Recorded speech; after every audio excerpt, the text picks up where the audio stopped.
Hello students, आज के इस वीडियो में हम लोग थ्योरी ऑफ इक्वेशन का एक इम्पोर्टेंट क्वेश्चन करने वाले हैं। क्वेश्चन कुछ इस प्रकार से है।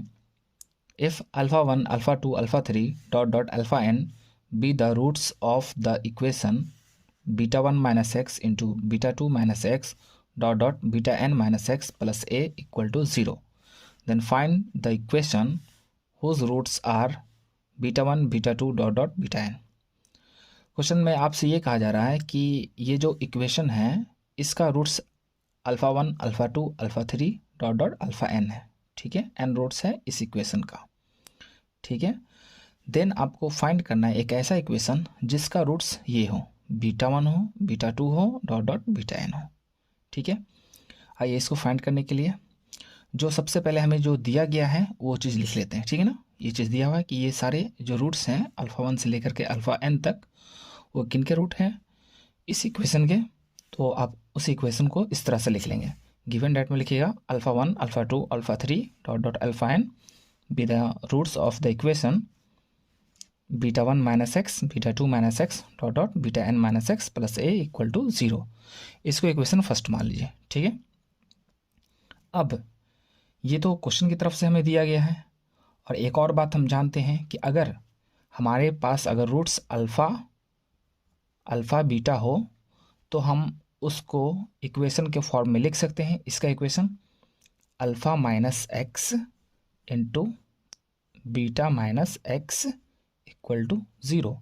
इसको दो तरीके से लिख सकते हैं आप, एक्स माइनस अल्फ़ा और x minus beta equal to 0। दोनों ही तरीका सेम है, दोनों ही की वैल्यू सेम आती है।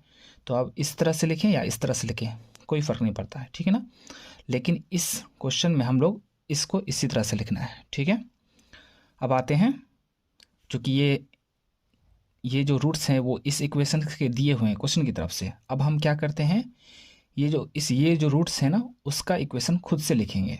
Now the equation whose roots are alpha 1 alpha 2 alpha 3 dot dot alpha n is alpha 1, इसी थ्योरी का इस्तेमाल करना। ठीक है ना, अल्फ़ा 1 माइनस एक्स, जो भी रूट्स है उसमें से एक्स को घटाइए, प्रोडक्ट के फॉर्म में लिख दीजिए simple, alpha 1 minus x alpha 2 minus x dot dot alpha n minus x equal to 0।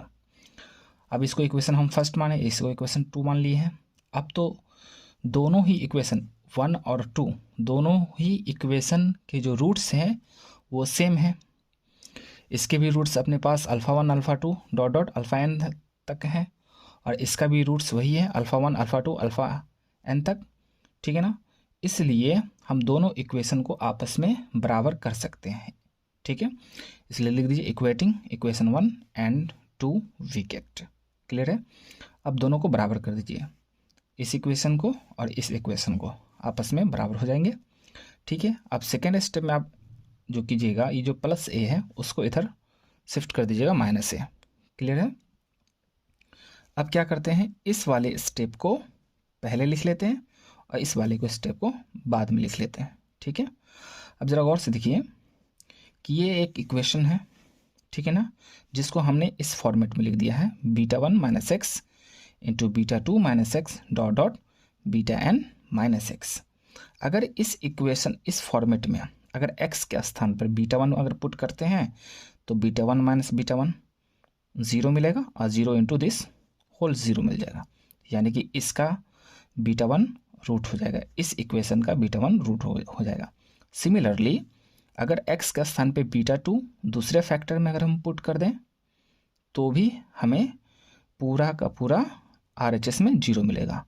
Similarly x के स्थान पे बीटा n पुट कर देंगे तो इसी तरह से हमें RHS 0 मिल जाता है। तो इससे ये साबित हो जाता है कि इस इक्वेशन का रूट्स क्या है, बीटा 1 बीटा 2 से लेके बीटा n तक रूट है।